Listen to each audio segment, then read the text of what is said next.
Wait. You get a call from Big U telling you Nipsey just got killed. Yeah. You panic, call Nip.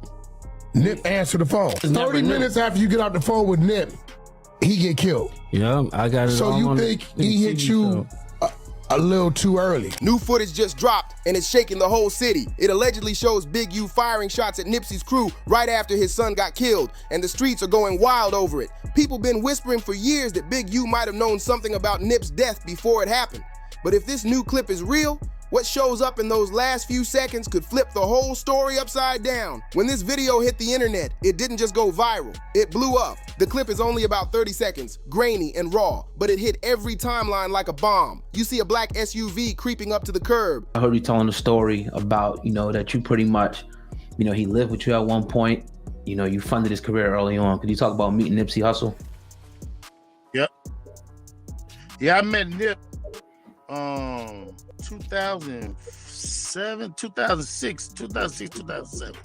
It was shortly after I came home. And if y'all remember, Corrupt left Death Row and went back to do the Dog Pound. When Corrupt left Death Row and go back to do the Dog Pound, that's when I started looking for. I left and started looking for another artist. That's when I started looking for Nipsey. The driver door swings open and out steps a big dude with that classic rolling 60s stance, real, recognizable. Suddenly, 2 loud gunshots ring out, people start screaming, and someone in the background shouts, 60, right before the screen cuts to black. It's intense. No timestamp, no address, no backstory, just pure chaos on film. But the caption told its own story. After his son got murdered, Big U slid within minutes.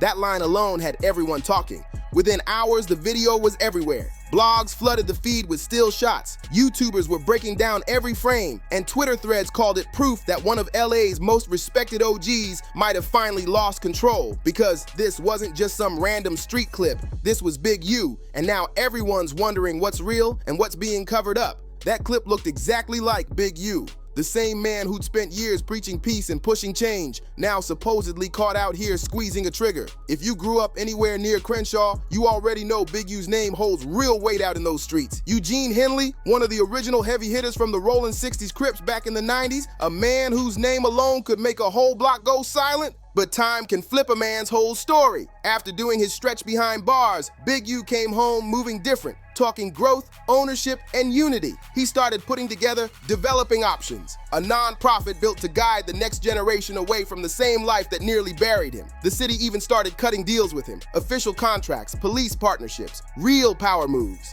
Everybody know Big U and Nipsey had an argument, homie. Everybody know Big U was shaking Nipsey Hussle down, making him pay protection fee, sorta.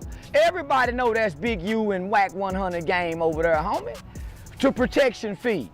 Nipsey Hussle got smart and said, I don't wanna pay you $20,000 a month no more, nigga. And Nipsey Hussle come up dead. And it didn't stop there. Even President Obama himself sent Big U a personal letter of recognition, giving him his flowers for the work he was doing. So for the internet to suddenly claim he got caught on camera spinning the block after his son's death, that hit like a slap to everything he'd built. It sounded impossible, yet believable enough to make people click. Because the truth is, people love seeing a redemption story. But they crave a fall from grace even more.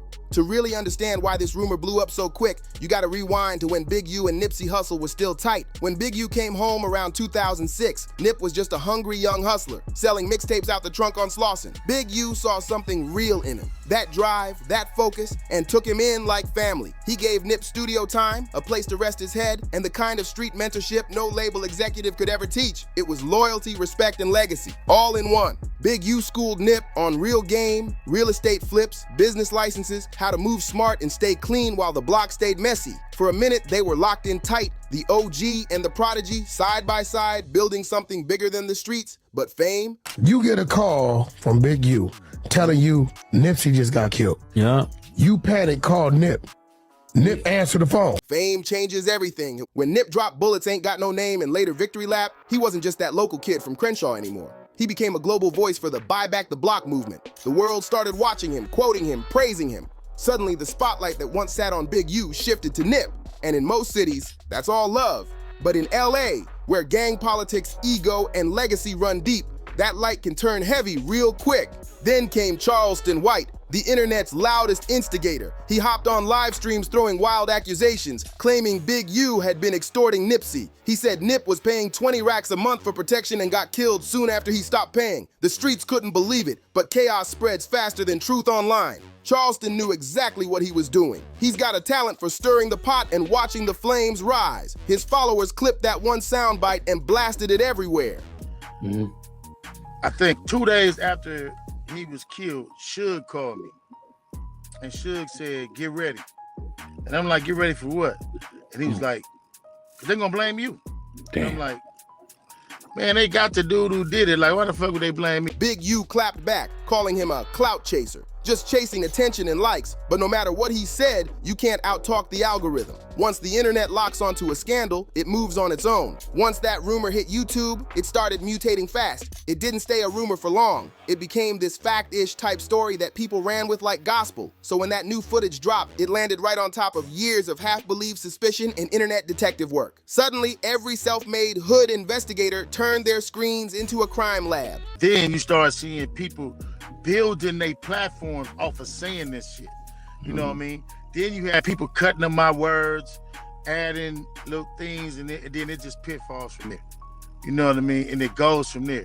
But then being who I am, like, bro, I'm a street nigga. I don't know how to, you know what I mean? So that kind of works against you. Because I'm not gonna go, address all this bullshit and say all the kind of shit, because I'm the kind of person who would like, let me see it head on. You know what I mean? Yeah. This shit was new to me. I had never even had an experience.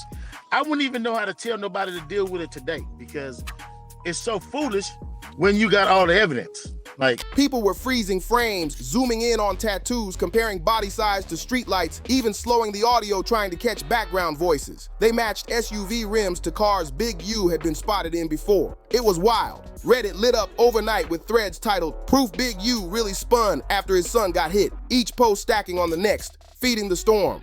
And right on cue, an old interview with Whack 100 and Loose Cannon started floating back around. In it, Loose said Big U called him before Nipsey got shot, said the call came a little too early. He never said Big U set anything up, just that the timing didn't feel right. But the internet, it doesn't do nuance. It snatched that one line and ran with it like it was prophecy. Suddenly, the clips and the conspiracy posts all connected in people's heads. Now with this new video floating around, everyone swore it was proof Big U had always known more than he let on. But here's what outsiders keep forgetting. Big U already spoke on being blamed before. In one interview, he said even Suge Knight had called him just 2 days after Nipsey's death. He said Suge asked him straight up what really went down, and that moment showed just how deep the suspicion had always run. And sure enough, that's exactly what went down. I didn't want music that was disrespecting people. I went through all of our videos, I went through all of the songs, and I made sure that we did not disrespect other sets. Big U had already explained how bloggers twisted his old interviews, chopped his quotes, and built whole YouTube empires off fake stories with his name all over them. Imagine grinding for a decade, mentoring kids, working with the city, preaching peace, only for one tragedy and one blurry clip to drag you right back under the microscope. It's like the internet was waiting for him to slip.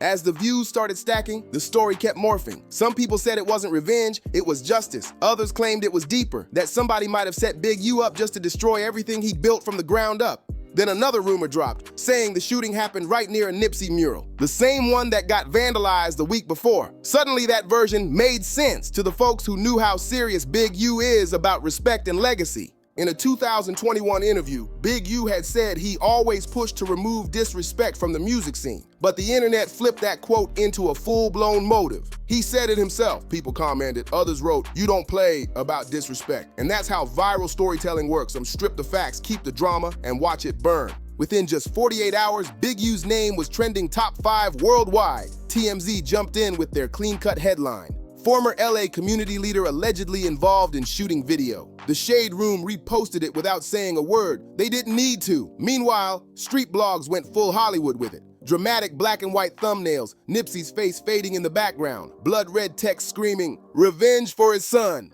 Everyone was cashing in off one man's pain, turning real tragedy into clickbait gold. But through all the noise, Big U stayed quiet. No post, no tweet, no interview, just silence. And in this culture, silence gets twisted fast. Outsiders take it as guilt, but in the streets, Silence can mean respect or grief, or maybe just straight up exhaustion. Sometimes the loudest truth is the one that never gets spoken. He had just buried his son, and before the week was even over, that blurry clip had racked up millions of plays with still zero proof it was real. No official word from law enforcement, no verified source, nothing. People who actually knew Big U were online begging everyone to chill, to stop spreading pain for views. But once the internet machine starts feeding, it doesn't stop. It just keeps eating. And that's the real tragedy here. The story stopped being about whether Big U actually pulled a trigger. It turned into a circus about how fast the world can twist a father's grief into a trending topic. This was a man who'd spent a decade cleaning up his name, mentoring kids, pushing peace, and trying to show the next generation a better way.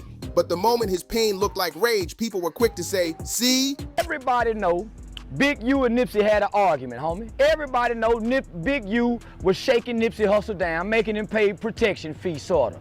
Everybody know that's Big U and Whack 100 game over there, homie, to protection fee. Nipsey Hussle got smart and say, nigga, I don't wanna pay you $20,000 a month no more, nigga. And Nipsey Hussle come up dead. We knew he couldn't change. That's how cold the internet is. Maybe the clip's real, maybe it ain't. Nobody really knows. But what's undeniable is what it exposed about the times we're living in. Nobody wants truth anymore. They want entertainment. Nobody waits for facts. They just pick sides, post memes, and argue for clout. For the folks who actually grew up around Big U and Nipsey, this wasn't just gossip. It cut deep. It felt like watching the same wound that took Nip reopen right in front of the whole world's eyes. Because whether the video's real or fake, the streets only ask one thing. What if it is? And that one question alone is enough to spark chaos all over again. Another war, not in the streets but online, where rumors, lies, and half-truths spread faster than bullets. The day after the clip dropped, it felt like the whole internet got hit with a stray. LA wasn't the only one talking. New York, Atlanta, even London blogs were going crazy with notifications. Every feed had that same freeze frame image of Big U stepping out of that black SUV with those bold words slapped across the screen. He slid for his son. The story had gone global, and nobody could tell what was real anymore. Every comment section turned into a straight-up war zone. Some people swore Big U had finally snapped, while others fired back saying, that ain't even him, y'all just love drama. But no matter what side they were on, everyone agreed on one thing. The energy was heavy. You could feel it through the screen, like something real was about to pop off. By noon, every gossip page had the clip chopped up and remixed. Slow motion edits, dramatic zoom-ins, and dark movie-style beats playing under it. So you think he hit you a little too early? Yup, he hit me a little bit too early because the homie Shitty double back 3 times. One YouTube video even threw in Charleston White's old rant as voiceover, the one where he went off on Big U like he had inside info. He's been loud for years, but this time his words hit different because now people thought the video proved him right. And that's the dangerous thing about the internet. It doesn't wait for evidence, it just runs with whatever sounds spicy enough to trend. But if you really know the scene, you know Big U's story ain't that simple. He's not just some washed up OG chasing relevance. He's been putting in work with city programs, guiding youth, helping rebuild South Central block by block. That's what made this footage sting even more. It looked like the streets had dragged him right back into the chaos he'd spent years climbing out of. Yeah, Nip was getting bigger than the set, cuz. And don't nobody get bigger than the set is what I was told. So they killed that.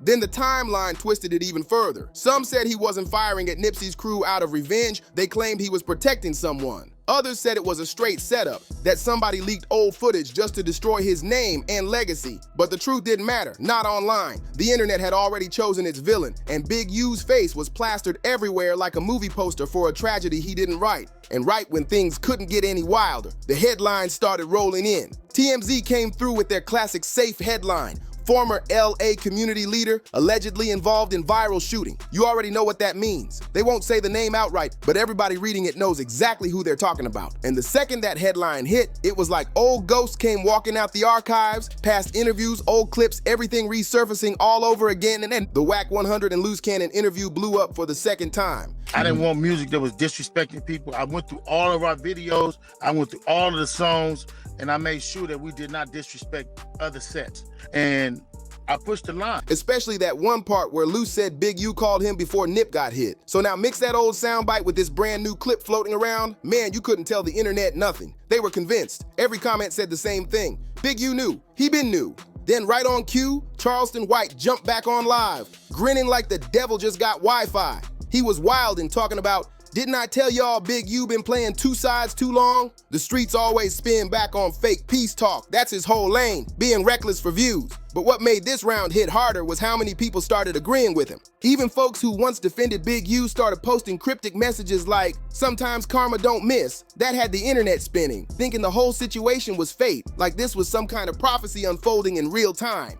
Again, Big U, his son Baby Huey, or Big Huey, right?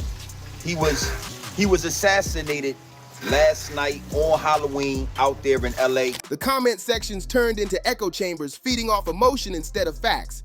But through all the chaos, Charleston White dropped one line that hit way deeper than most people even caught. A line that made the whole internet freeze for a second before diving right back into the drama. That one line right there, it explained everything, because once Nipsey became bigger than the hood, everything shifted. He changed the balance, and when the balance shifts, somebody somewhere always feels like they're losing control. That's just how the streets work. Too much power in one place makes another side feel small. Then things got even weirder. Blogs started claiming the location in that viral clip was right near one of Nipsey's murals, the same one somebody had tried to vandalize just a few nights earlier. Suddenly, a whole new story popped up. People were saying Big U wasn't out there looking for payback, he was out there checking disrespect. That theory spread fast, especially since Big U's always been vocal about respect. And I want to talk about, Big U. His son was assassinated last night out there in LA. Absolutely nasty work, man. Again, Big U, his son Baby Huey, or Big Huey, right? He was assassinated last night on Halloween out there in LA. And then, like clockwork, his old quotes came back to haunt him. Blogs started pulling up old interviews saying, he said it himself, he don't play about disrespect. And with that one line, the internet built its own storyline, their own motive, their own version of justice. By the end of the night, Big U's name was splashed all over trending lists worldwide. Posts were popping up with headlines calling him Nipsey Graham Street Justice. Nobody had proof, but the story had structure. Enough tiny coincidences to sound believable. Scroll through Twitter, and you'd see people acting like detectives, connecting dots that might not even exist. His son's death, the silence, the footage, the supposed location, all lined up just close enough to convince folks it had to be true. Meanwhile, Big U's friends and family went quiet. No interviews, no defense, nothing. The silence around him felt heavy, like the city itself was holding its breath, waiting to see if the story would crumble or explode. Nobody was posting, nobody was defending, and that silence made everything worse. In the hood, when people stop talking, silence don't sound peaceful, it sounds guilty. The streets start whispering, rumors start breathing, and before you know it, everyone thinks they already know the truth. Then out of nowhere, one of Big U's close homies dropped a short 15-second clip. No filters, no captions, just Big U sitting in his living room staring straight into the camera. He didn't smile, didn't blink much. He just looked calm, but dangerous. Then he said one line that hit the whole internet like a punch. Y'all can't cancel what you didn't create. I mean, it is what it is as far as this is how the streets go. But Baby Huey, I ain't gonna hold you. Solid dude. Like, as young as he was, if you actually met him, he actually seemed way older. Kel was solid, like straight, solid dude. Now some of y'all be, well, he was in the street. He didn't operate like that. He wasn't operating out here like no goofy. Let me just flat out put that out there. The truth gon' stand when the camera's off. That line hit hard, like a cold verse right after a diss track, short, sharp, and heavy. Nobody knew who the message was aimed at. Charleston White, the blogs, or the streets themselves, but everyone felt it. You could tell Big U was done explaining himself. Still, that didn't stop the algorithm from feasting on his silence. YouTubers started dropping exposés with titles like Big U's Double Life Explained, loaded with dramatic sound effects and fake voiceovers. TikTok edits made his quote echo like he was some movie villain. Every platform turned his pain into a show. And through all of it, Big U stayed quiet. No posts, no lives, no interviews, nothing. That's when the paranoia started to grow. Because in LA, silence doesn't always mean peace. Sometimes it means pressure. People started whispering again. If he really slid, we'll find out soon. By the end of that week, the clip had hit over 12 million views. Bloggers got paid, influencers blew up, and the truth, it got buried deep under views and theories. And just like that, the internet did what it always does. It turned another man's pain into pure content. The craziest part, after all the noise, all the talk, and all the clicks, nobody could even say for sure if the video was real. But none of that even mattered, because in this generation, the story doesn't have to be true, it just has to sound believable enough to trend. The truth gets buried under noise, hashtags, and hot takes. By the second week, that video wasn't just a clip anymore, it had become a full-blown movement. Every platform, every podcast, every TikTok page had that same freeze frame of Big U stepping out of that black SUV. You couldn't scroll 5 seconds without seeing it somewhere. And that caption, Big U spins after his son's death, was everywhere. Homie, they killed Nip too. Let's not forget, homie, they killed Nipsey Hussle. Eric Holder was not a lone actor in that. If you go back and follow the details, Nip and Big U got into it. Big U hit Nip Daddy across the head with a bat. His brother had to come out and shoot the gun. Hey, y'all get out. Say, Nip, come on, we finna come beat you. Because I don't want to pay that $20,000. Burning across timelines like gasoline on fire. Fake detectives were online breaking down the footage like it was an FBI case. They were analyzing lighting angles, talking about bullet trajectories, and acting like experts on South Central politics when most of them never even set foot in LA. Bloggers with no ties to the city were suddenly teaching gang history like it was a college lecture. But for people who really come from that soil, this wasn't entertainment, it was trauma on replay. They were watching their community's pain turned into viral content frame by frame over and over again. Then it got even crazier. Fake breaking news started hitting timelines. A bogus LAPD Twitter account posted Eugene Henley, aka Big U, taken into custody in connection with viral shooting video. In just 5 minutes, that tweet racked up over 50,000 retweets. YouTubers started celebrating like they cracked the case themselves, but it was cap. Total lies. By the time the real LAPD dropped an official statement saying nobody had been arrested, it didn't even matter anymore. The rumor had already gone global. That's how fast the internet moves. Truth can't even tie its shoes before the lie runs a marathon. And that's when things turned dangerous. Because it stopped being just an online mess, the word hit the streets. People started choosing sides all over again, whispering, posting, arguing, and bringing up old beefs like ghosts from 2019. Hoods started pointing fingers, tension started building, and the city began to feel that same uneasy heartbeat it hadn't felt since Nipsey passed. What started as just another wild rumor began feeling like a spark in a gas leak, the kind of thing that could blow up at any second. Meanwhile, a few people were trying hard to clear Big U's name. One of his cousins jumped on a podcast saying, "Man, that video old. It ain't even what y'all think." Another close friend claimed the audio wasn't synced right, said the gunshots were added after the fact. But instead of cooling things down, their defense only made people double down. The internet started asking, why they talking so much if it's fake? And that's when one commenter dropped a line that summed it up perfectly. When the internet smells blood in the water, even the truth looks suspicious. And of course, Charleston White wasn't backing off either. He hopped right back online, puffed his chest out, shouting into the camera like he'd been proven right all along. That rant alone pulled in over 1 million views. He knew exactly what he was doing. While everybody else was trying to process real grief, he was cashing in on controversy.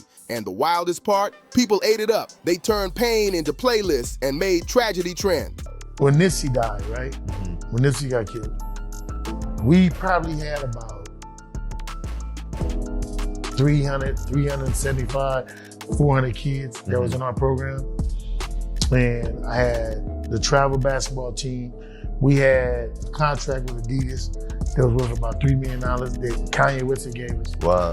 And then I had like a bunch of other different contracts. And for a nonprofit, we were really thriving. Then Nipsey gets killed.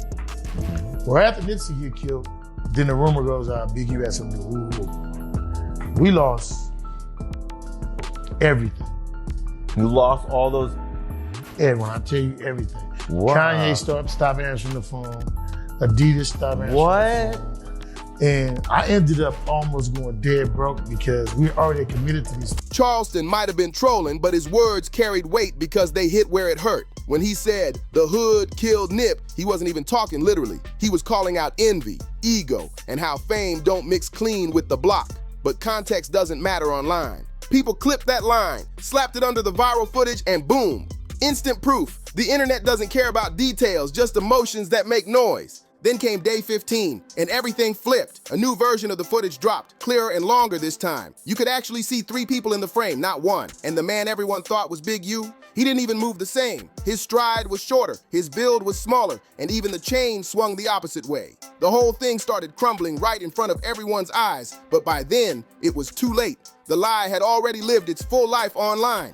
Then you hear it, A voice, calm but panicked, shouting, "Back up! Back up! He's not breathing!" Suddenly it's clear. This wasn't no shootout. It looked more like an accident, maybe even a scuffle that went left in seconds. And just like that, all those blogs that swore they had the real story vanished into thin air, because now the truth didn't make money anymore. And if it don't sell, it don't spread. Then the tech heads on Reddit started doing what they do best, running metadata scans on the video, and what they found flipped everything upside down. The timestamp read March 20th, 2023, a full year before Big U's son passed. That meant all those exclusive leaks and so-called breaking news clips, straight fabrication, just an old moment chopped, filtered, and recycled into a viral lie. But by then, the damage was already done. Sponsors started backing away from his youth programs. Politicians who used to smile for pictures and shake his hand suddenly went missing. Unavailable. The city even started reviewing developing options funding. In the blink of an eye, one clip erased a decade of rebuilding, mentoring, and community work. And even when the truth did start creeping back in, nobody cared. The internet had already moved on to the next scandal. One comment said it best: "Facts don't trend, drama does." That line said it all. Then finally, after weeks of silence, Big U spoke up. Not through a press release, not through an interview, just a simple video of him sitting on a porch, looking worn out but solid. His voice was calm but heavy. He said, "I've been through a lot of things in my life, but losing my boy, that broke me in a way y'all can't understand. That video y'all spreading, old footage, wrong story.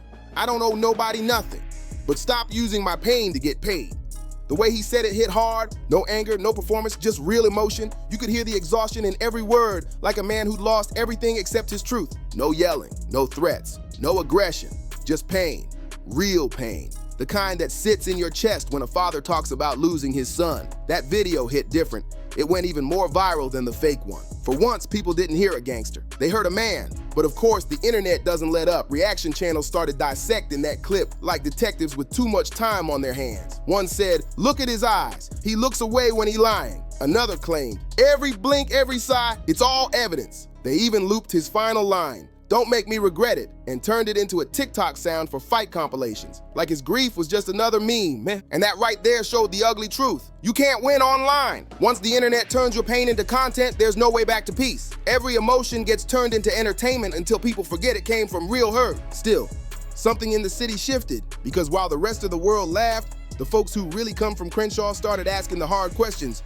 Why are we so quick to believe the worst about our own? And how long we gonna let outsiders profit off our pain? Those conversations hit deep. Barbershops turned into therapy circles. People started talking about healing instead of hunting. Even some of Nipsey's closest people admitted off camera that maybe the streets needed to stop chasing revenge and start chasing peace instead. That's what made this story bigger than blogs and clicks. It cracked open wounds the city never properly bandaged. Then, a few nights later, something powerful happened. A new mural appeared on the corner of Slauson and 61st. Two figures painted in shadow, standing side by side, one symbolizing legacy, the other redemption. The streets got quiet that night, because even through all the noise, pain, and lies, that wall said what words couldn't. L.A. still remembers. Nipsey with wings, Big U looking up at him. Between them, painted in bold letters, were the words, "Pain don't make you weak. It reminds you who was watching when you broke. Nobody took credit for that mural." Some said local artists did it out of love. Others whispered Big U quietly commissioned it himself. Either way, that wall hit harder than any headline ever could.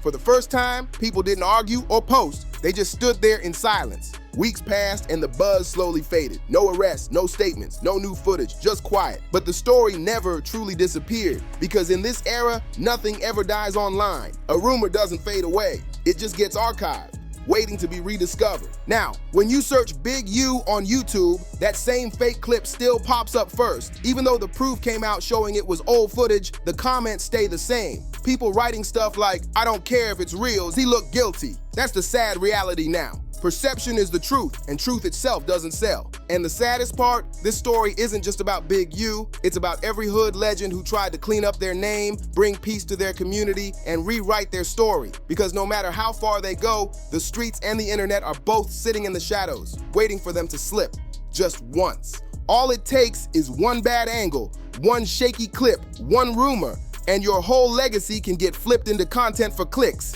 It's brutal, but it's real. Nipsey once said, "The real ones don't gotta prove nothing. The streets gon' vouch, but now, the streets don't vouch no more. The algorithm does." And the algorithm doesn't care about redemption, respect, or legacy. It only cares about blood and clicks, pain and playback. That's the world we in now, where legends get judged by views instead of values, and where the truth doesn't trend unless it hurts. So yeah, maybe that clip wasn't real, maybe it was old, maybe it was edited 100 different ways, but the reaction, the obsession, the way people were so quick to believe it, that part was real. And it showed something dark about this new era we're living in. We don't wait for truth anymore. We don't even want it. We just scroll, react, refresh, and repeat. Because deep down, people don't want to see their heroes rise. They want to see them fall. And when they finally do, nobody mourns. They monetize. That's the new hustle. Turn pain into profit and lies into views. Now that clip's buried somewhere deep in the algorithm and Big U's back to laying low, keeping quiet, but the city still feels tense. Every mural, every song, every whisper, it all echoes the same pain that started the day Nipsey got shot. It's like LA can't escape the loop, still trying to figure out if it ever truly learned anything from losing one of its own. And maybe that's the real story here. Not whether Big U fired shots or not, but how the world reacted when they thought he did. Because once the internet paints you as the villain, even the truth can't wash you clean. The story becomes bigger than the facts, and that's the scariest part of all. If you made it this far, you already know what to do. Hit that like button, drop a comment, and tell me what you think really happened. Don't forget to subscribe and turn on notifications so you don't miss what's coming next. We got more stories, more breakdowns, and more real talk on the way. Thanks for watching. Stay sharp, stay safe, and I'll catch you in the next video.